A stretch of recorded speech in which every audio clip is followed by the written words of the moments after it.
Kate is a wonderful character who is a little bit lost in life. She hasn't found herself. So she's bumbling around in London, not really knowing what she wants to do. She works in a Christmas shop run by the very colorful Michelle Yeoh, Santa.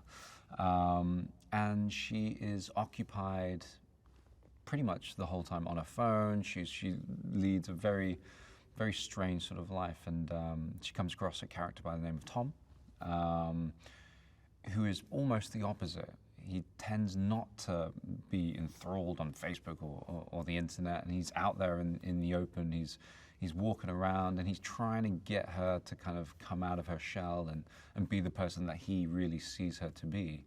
And so they go on a few adventures around London, and she blossoms. He lives in his own little world where he's not sort of locked in and anchored by something that fits in the palm of your hand, that's connected to the rest of the world. He's very present. And the most joyous thing that he finds doing is just walking around London, just looking up, looking at the architecture, looking at the history, and he tries to share that with as many people as possible. So he's like this breath of fresh air. She has this spark to her that is, you know, you see it in her eyes, and it's just wonderful to be able to play out these beautiful scenes.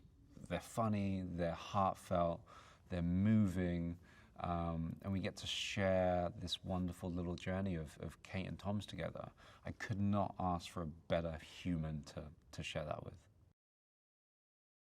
It was just wonderful being in London. You know, I had lived in London 10 years ago, over in the East End, so to explore sort of this way, it was really magical.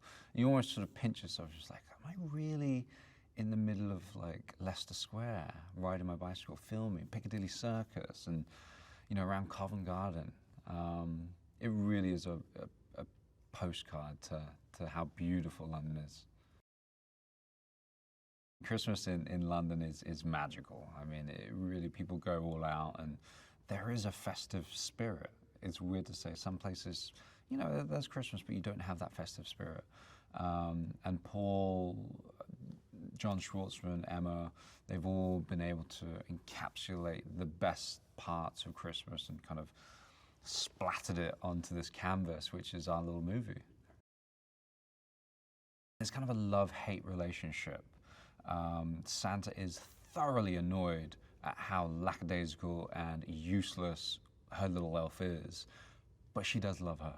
You know, you can see that there's like this almost a motherly bond with her. Like, whatever happens, she's always gonna like, fine, you're unfired, or, you know, fine, you can still work for us. And I think, you know, it's vice versa.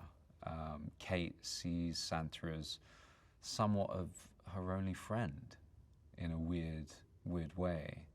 Someone to kind of semi-confide in. So Michelle and Emilia play that wonderfully. This film has so much heart in it, and there's such a beautiful story.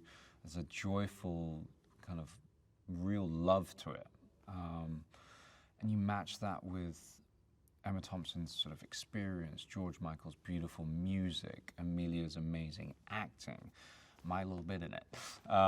You know, there's so many moving parts to this, but Paul is the one who orchestrates everything. It puts it all together, and it's just like, right, how do we make this the best film that we possibly can? And he has this amazing sense of humor that he brings to his movies, and that has definitely translated to Last Christmas.